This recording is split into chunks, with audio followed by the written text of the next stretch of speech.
Hi hello नमस्कार मंडळी, स्वागत आहे तुमचे तडका मसाला कुकिंग चॅनलमध्ये। आज आपण करूया छान हिवाळा स्पेशल गोबी मंचुरियन। चला तर मग करूया। मी गाजर घेतला आहे, पत्ता कोबी घेतली, शिमला मिरची, अद्रक, लसूण, मिरची इत्यादी सामान घेतलं आहे। त्यानंतर मी एक फ्लावरचा मोठा गड्डा देखील घेतला आहे। तुम्ही इथे घरातल्या मेंबरनुसार ठरवायचं किती तुम्हाला किती क्वांटिटीमध्ये करायचं आहे तसं। आता आपण हे फ्लावर स्वच्छ करून घेऊ। हिवाळ्यात फ्लावर खूप छान मिळते बाजारात, शिवाय त्यामध्ये अळी देखील राहत नाही। त्यामुळे आवर्जून गोबी मंचुरियन घरी करा आणि चायनीजचा आस्वाद घ्या। मला गोबी मंचुरियन बाहेर खायला मुळातच आवडत नाही, कारण की गोबी ही साफ करत नाही, फ्लावर ही बाहेर इतकी साफ करत नसतील। आता आपण याचे छान बारीक बारीक तुरे काढून घेऊ। कट करायची नाही आपल्याला फ्लावर असे तुरे काढून घ्यायचे आहेत, म्हणजे तळणीसाठी सोपे पडतात आणि सेम बाहेरसारखं टेक्स्चर देखील येतं। अगदी झटपट होणारा चायनीज प्रकार आहे, चवीला अप्रतिम लागतो आणि हिवाळ्यात फ्लावर हे स्वस्त देखील असतं। बघा, या प्रकारे मी तोडून घेत आहे फ्लावरचे तुकडे।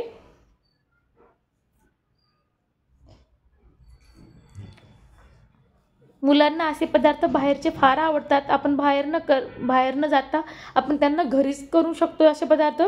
आता इथे माझं फ्लावर साफ देखील झाला आहे, साफ करून घेतला आहे मी। आता एका पातेल्यात पाणी टाकून आपल्याला त्यामध्ये 2 चमचे मीठ टाकायचं आहे फ्लावर धुण्यासाठी, कारण की फ्लावरवर भरपूर प्रकारची औषधं मारलेली असतात। मिठाने छान स्वच्छ होतात ते, आणि हे 5 ते 10 मिनिटांसाठी आपण झाकून ठेवूया मिठाच्या पाण्यामध्ये। तोपर्यंत मी सगळं साहित्य कट देखील करून घेतलं आहे। बघा, अद्रक, लसूण, मिरचीची पेस्ट, कांदा, गाजर, टोमॅटो, शिमला मिरची आणि पत्ता कोबी इत्यादी साहित्य मी बारीक कट करून घेतले। मी चॉपरमध्ये कट केलं आहे आणि कांद्याची पात देखील घेतली आहे। बघा, ती स्वच्छ धुवून घेतली आहे। आता आपण तळणीसाठी हे करूया, स्लरी तयार करूया। मी 1 कप मैदा आणि 1 कप कॉर्नफ्लॉवर घेतला आहे इतक्या फ्लावरच्या तुऱ्यांसाठी। त्यामध्ये मी स्वादानुसार मीठ वापरणार आहे आणि 1 चमचा मी काश्मीरी लाल तिखट देखील टाकणार आहे। बघा,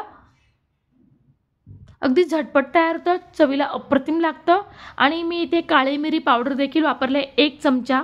तुमच्याकडे नसाच तुम्ही अख्खी काळी मिरी मिक्सरला करून पावडर देखील करू शकतात। काळी मिरी म्हटलं चायनीजमध्ये अद्रक लसूण पेस्ट आणि काळी मिरीचा फ्लेवर जरूर टाकावा, म्हणजे सेम बाहेरसारखा टेस्ट येते। आता याचं आपण थिक बॅटर तयार करून घेऊ। या प्रकारे जास्त थिक देखील नको, जास्त पातळ देखील नको। इकडे फ्लावर देखील स्वच्छ झाली आहे आपली। आता मी अजून 2-3 पाण्यामध्ये ही फ्लावर स्वच्छ धुवून घेते। आता या स्लरीमध्ये आपल्याला हे फ्लावरचे तुकडे टाकायचे आहेत। बघा, या प्रकारे एकीकडे तेल देखील गरम करून घेऊया आपण तळायसाठी। मी गॅसवर तेल देखील गरम करत आहे। आता हे फ्लावरचे तुकडे आपल्याला या स्लरीमध्ये छान बुडून छान डीप फ्राय करायचे आहेत।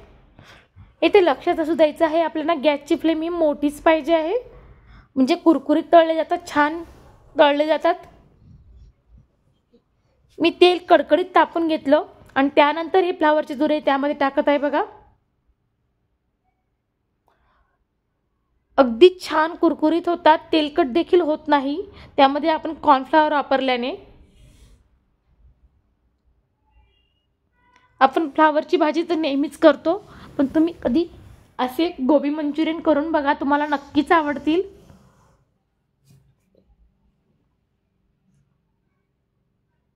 हिवाळ्यात आपल्याला असे तळणीचे पदार्थ खूप खाऊ वाटतात, तसेच गरमागरम पदार्थ देखील आवडतात। मस्ट ट्राय रेसिपी आहे। तसेच रेसिपी ट्राय केल्यावर मात्र मला कमेंट करायला विसरू नका। तुमच्या एका लाईक, शेअर, सबस्क्राईबने मला मोटिवेशन मिळेल। एक व्हिडिओ बनवण्यासाठी भरपूर मेहनत लागते, त्यामुळे प्लीज लाईक करा, शेअर करा, सबस्क्राईब करा। बघा, या प्रकारे आपले फ्लावरचे तुरे सगळे छान तळून घेऊया, आपण डीप फ्राय करून घेऊया। अगदी अर्ध्या तासामध्ये ही रेसिपी छान तयार होते। आपल्याकडे छोटी पार्टी वगैरे असली तरी आपण करू शकतो ही पूर्वतयारी करून। ही रेसिपी लहान मुलांना तर खूपच आवडते। आता या प्रकारे मी सगळे फ्लावरचे तुरे डीप फ्राय करून घेते। आता दुसरीकडे आपण गॅसवर पॅन ठेवूया। मी लोखंडी पॅन ठेवला आहे बघा। या प्रकारे पातळ बुडाचा पॅन ठेवायचा आहे आपल्याला, म्हणजे त्याला छान स्मोकी फ्लेवर येतो चायनीज सारखा। आता त्या पॅन मध्ये मी 2 चमचे तेल वापरणार आहे।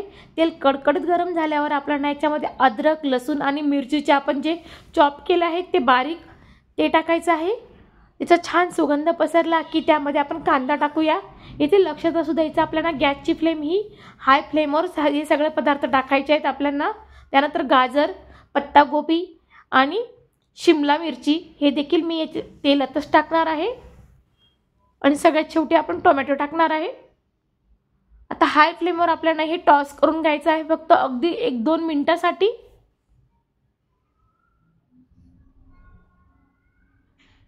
या प्रकारे इथे आपण गॅसची फ्लेम कमी करायची नाही, नाहीतर या भाज्या नरम पडतात आणि बाहेरच्या चायनीजचा फील येत नाही खाण्यामध्ये आपल्याला। अगदी 1-2 मिनिटांसाठी टॉस केल्यानंतर आपण त्यामध्ये पाणी टाकूया, सॉसेस टाकूया। मी 1 चमचा टोमॅटो केचप घेणार आहे, 1 चमचा ग्रीन चिली सॉस। इथे तुमच्याकडे जे अवेलेबल असतील ते सॉस तुम्ही वापरू शकतात। माझ्याकडे रेड चिली सॉस नव्हता त्यामुळे मी थोडं काश्मीरी लाल तिखट वापरला आणि 1 चमचा सोया सॉस। इतके पदार्थ मी वापरणार आहे। हे देखील भाज्यांमध्ये टॉस करून घ्यायचे आहे। सॉसचे प्रमाण तुम्ही आवडीनुसार कमी जास्त करू शकतात आणि एका साइडला असा गॅस करून आपल्याला छान स्मोकी फ्लेवर द्यायचा आहे चायनीजला। मी इथे कुठेही विनेगरचा वापर केला नाही, तुम्हाला हवे असल्यास तुम्ही 1 चमचा विनेगर देखील वापरू शकतात। आता यामध्ये मी थोडं पाणी टाकणार आहे। पाण्याला छान उकळी आली की 2 चमचा कॉर्नफ्लॉवरची पेस्ट देखील टाकायची आहे आपल्याला। 2 चमचे कॉर्नफ्लॉवर घेऊन ते पाण्यामध्ये त्याची स्लरी करून ते देखील टाकायचं आहे आणि त्यानंतर आपल्याला तळलेलं फ्लावर टाकायचं आहे याच्यामध्ये। इथे गॅसची फ्लेम हाय करून ठेवायची आहे आणि हाय फ्लेमवर आपल्याला 1-2 मिनिटांसाठी हे परतून घ्यायचं आहे बघा।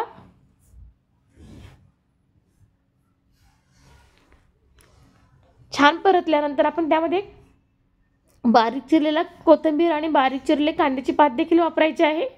तुम्हाला माझ्या रेसिपीज कशा वाटतात मला लाईक, शेअर, कमेंट करून नक्की सांगा।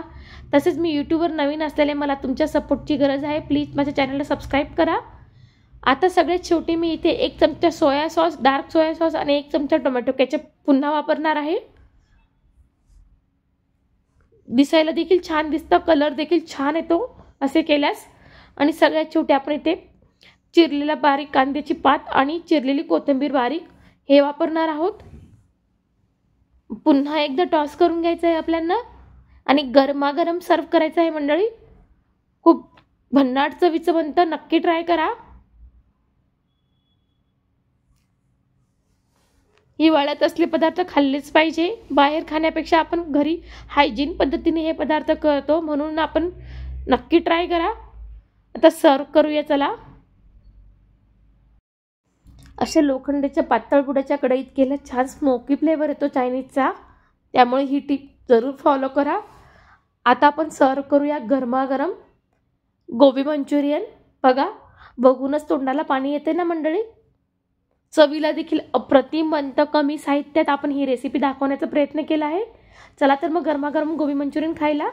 रेसिपी पूर्ण बघितल्याबद्दल तुमचे सर्वांचे धन्यवाद आणि हो, सबस्क्राईब करायला विसरू नका। Thanks for watching.